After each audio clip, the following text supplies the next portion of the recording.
Selamat malam, saya Elizabeth Ecclesia Mei, NIM 1703030097, kelas B semester 7, jurusan Sosiologi, Fakultas Ilmu Sosial dan Ilmu Politik, Universitas Nusa Cendana.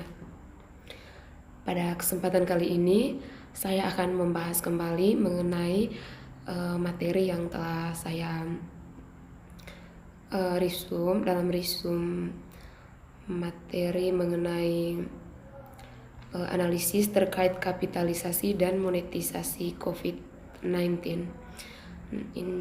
Dalam hal ini, selain materi yang bermanfaat untuk menambah wawasan atau ilmu pengetahuan, materi yang saya bahas ini juga merupakan salah satu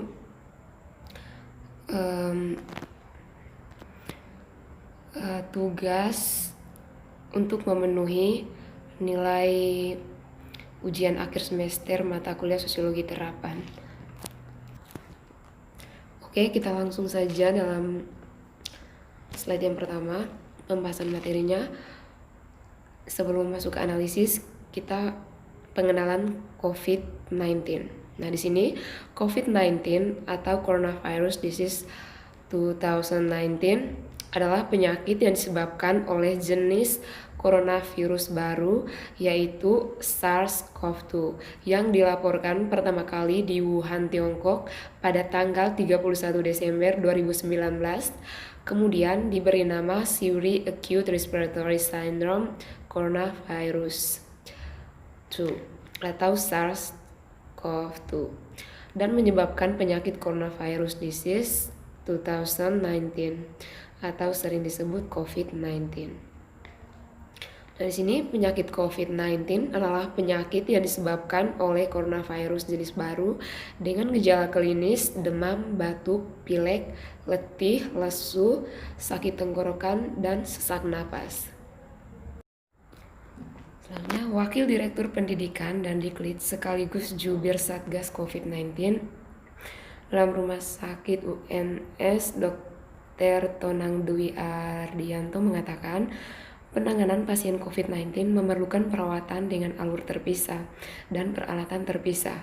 Penanganan pasien COVID relatif tinggi biayanya karena keharusan sarpas dan lokasi perawatan di ruang khusus, jadi meningkat biayanya, ujar Tonang kepada kompas.com.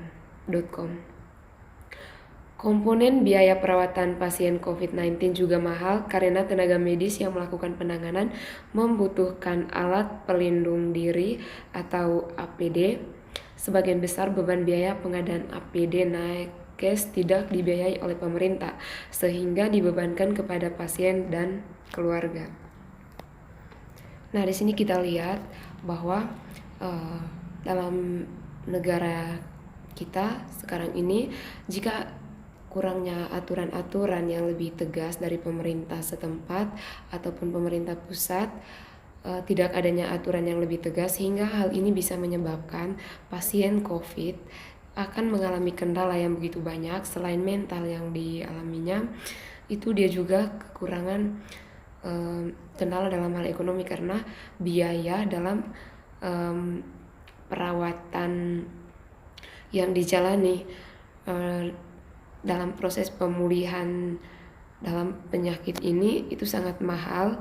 Dan dapat kita lihat tadi di slide yang mengatakan bahwa sebagian besar beban biaya pengadaan APD nakes tidak dibiayai oleh pemerintah, sehingga dibebankan kepada pasien dan keluarga.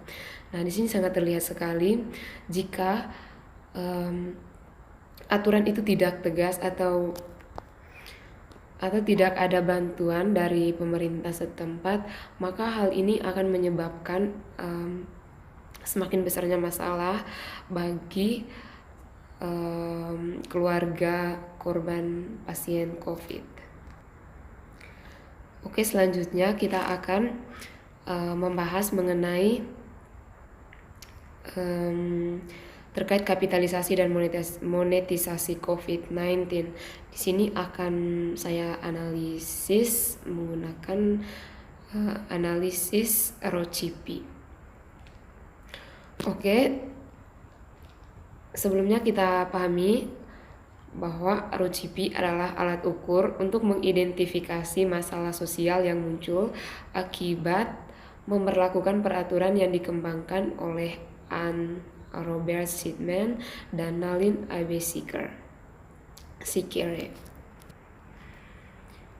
Kita langsung saja masuk yang ke pertama, yaitu yang ke R atau rule atau peraturan. Di sini peraturan adalah faktor bahwa orang berperilaku tidak hanya dalam satu peraturan, tetapi dalam kerangka peraturan perundang-undangan yang sering saling terkait. Nah, dalam hal ini, pemerintah mengakui telah mengesahkan Perpu nomor 1 tahun 2020 menjadi Undang-Undang nomor 2 tahun 2020 tentang penetapan Perpu nomor 1 tahun 2020 tentang kebijakan keuangan negara dan stabilitas keuangan untuk penanganan pandemi COVID-19 dan atau dalam rangka menghadapi ancaman yang membahayakan perekonomian nasional dan atau stabilitas sistem keuangan menjadi undang-undang.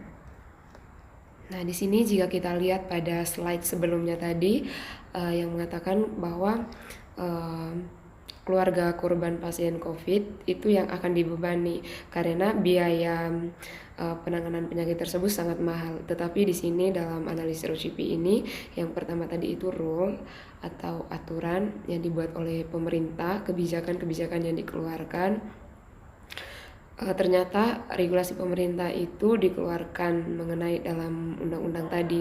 Nah, di sini tentunya ini akan sangat membantu bagi masyarakat yang terkena COVID-19 dan tentunya hal ini akan mengurangi beban biaya yang akan ditanggung oleh keluarga korban. Dan tentunya biaya-biaya tersebut merupakan suatu kewajiban yang tindak nyatakan oleh pemerintah ya untuk menolong masyarakatnya. Selain peraturan tersebut, ada juga peraturan lain yang terkait dengan penyakit COVID-19 ini, di mana adanya aturan-aturan dari pihak kesehatan, di mana masyarakat disarankan untuk wajib menggunakan masker, mencuci tangan, jaga jarak. Itu merupakan protokol kesehatan yang wajib dijalankan atau wajib diikuti oleh masyarakat. Nah, dalam hal ini di samping adanya aturan tersebut, ada beberapa tindakan yang menyimpang di mana adanya oknum-oknum tertentu yang memanfaatkan keadaan tersebut dari aturan-aturan ini sehingga mereka bisa memperoleh profit dari hal tersebut.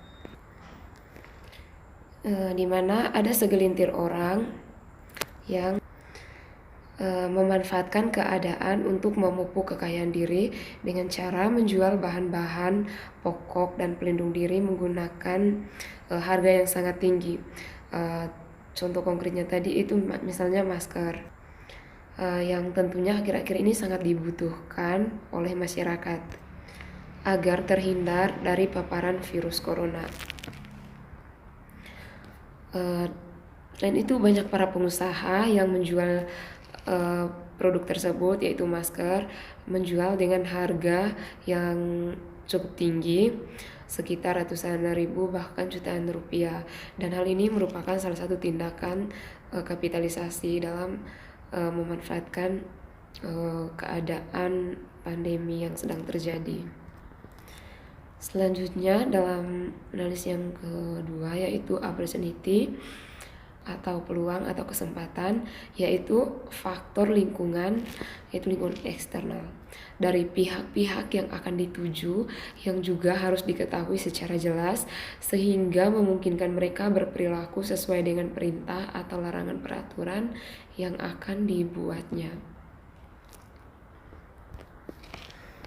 Nah, dalam hal ini kesempatan yang ada tentunya itu seringkali ada penyimpangan yang disalahgunakan oleh oknum-oknum tertentu di belakang layar, di mana ada orang-orang tertentu yang menggunakan kesempatan tersebut untuk memungut profit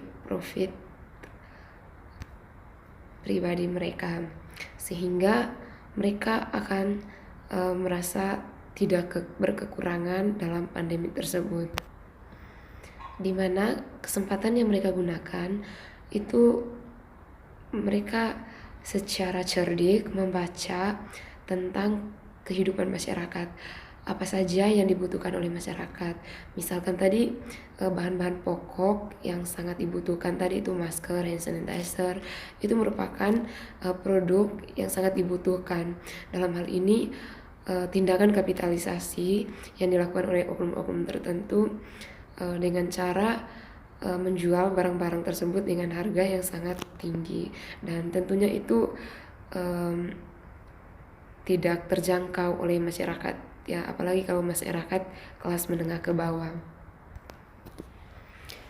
Selanjutnya yang ketiga yaitu capacity atau kemampuan. Dalam hal ini yaitu faktor yang terkait dengan ciri-ciri pelaku yang mungkin punya masalah yang bisa mendorong mereka atau menyulit mereka atau tidak memungkinkan mereka untuk menaati peraturan.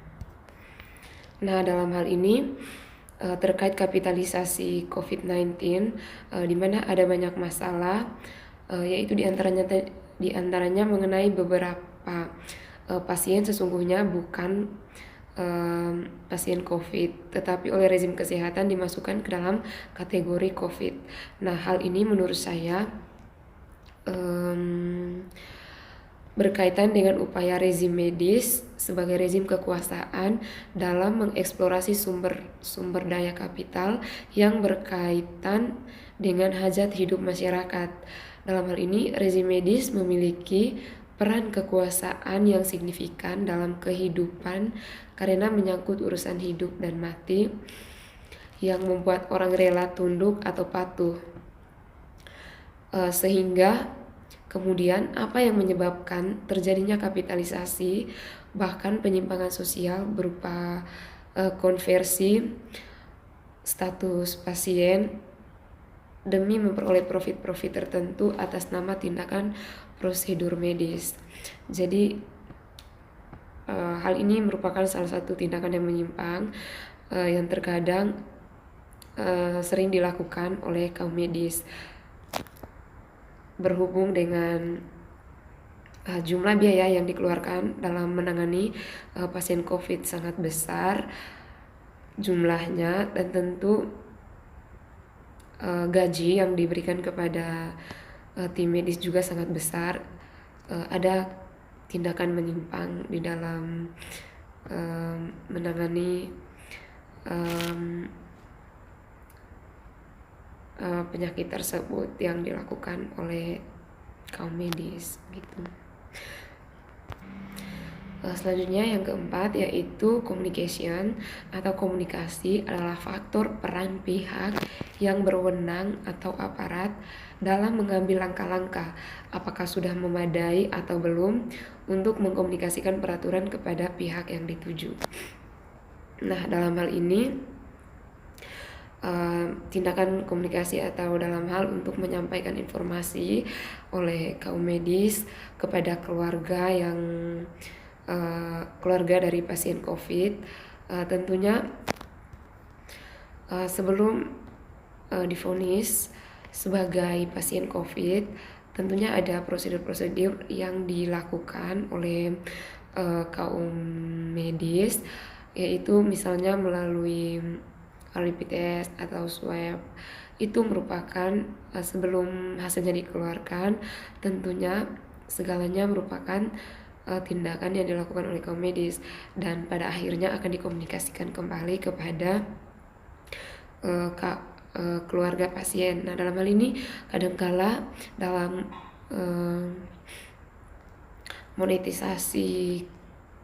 kapitalisasi dan monetisasi COVID-19 seringkali orang menyalahgunakan media menyebarluaskan informasi yang menakutkan bagi orang-orang yang masyarakat biasa dan menganggap bahwa virus corona memang virus yang sangat mematikan, tetapi sebenarnya masih ada kesempatan untuk bisa dicegah, yaitu melalui kebiasaan hidup sehat. Tetapi ada oknum-oknum tertentu menggunakan kesempatan tersebut untuk memperoleh keuntungan pribadi, menyebarkan informasi yang tidak benar. Selanjutnya yang kelima yaitu interest atau kepentingan. Itu terkait dengan pandangan tentang manfaat bagi pelaku peran membuat kebijakan atau aturan maupun yang terkena atau masyarakat yang diaturnya. Nah, dalam hal ini ada stakeholders yang tentunya mereka semua berperan penting dalam pandemi yang sedang terjadi, yaitu misalnya ada pemerintah, ada pemerintah yang membuat kebijakan, tim medis yang menangani pasien, serta ada masyarakat-masyarakat. Itu tentunya memiliki perannya sendiri, perannya masing-masing dalam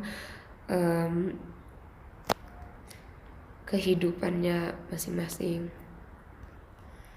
Nah, dalam hal ini tentunya yang terpenting bagi pemerintah adalah membuat aturan atau kebijakan yang tentunya untuk membantu mengayomi masyarakatnya, dan juga yang paling penting juga bagi kaum medis atau kaum kesehatan, tentunya mereka juga menangani pasien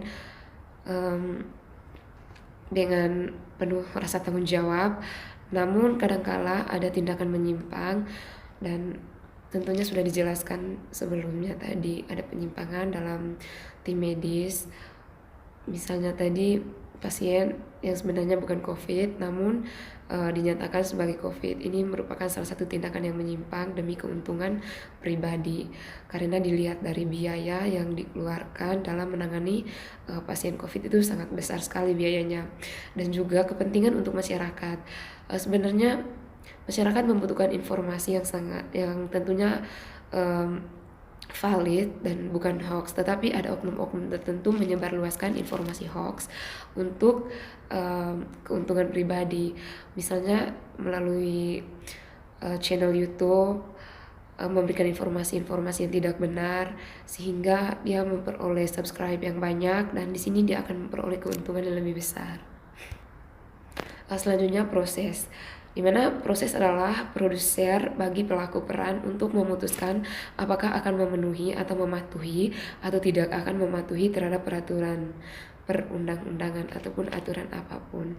Nah, di sini dalam prosesnya, dalam menangani pandemi yang sedang terjadi, tentunya semua pihak tentunya turun tangan dalam hal untuk menangani keadaan yang terjadi. Dan proses yang dibutuhkan itu sebenarnya masyarakat membutuhkan kebijakan yang adil atau informasi-informasi yang valid dan tidak menakutkan masyarakat, sehingga ini juga berdampak bagi kebijakan yang dijalankan oleh pemerintah. Selanjutnya yang terakhir yaitu ideologi. Dalam hal ini ideologi terkait dengan masalah yang lebih luas cakupannya, yaitu nilai, sikap, selera, bahkan mitos-mitos dan asumsi-asumsi tentang dunia, agama, kepercayaan, politik, sosial, ekonomi. Nah, dalam hal ini terkadang ada oknum-oknum tertentu menciptakan ideologi-ideologi baru terkait dengan keadaan, di mana terkadang orang menciptakan ide-ide, misalnya tadi sudah dijelaskan, menyebarluaskan informasi yang tidak benar di channel YouTube demi untuk memperoleh keuntungan yang lebih besar, begitu. Oke, jadi baik, demikianlah video saya kali ini dalam mata kuliah Sosiologi Terapan. Semoga materinya bermanfaat.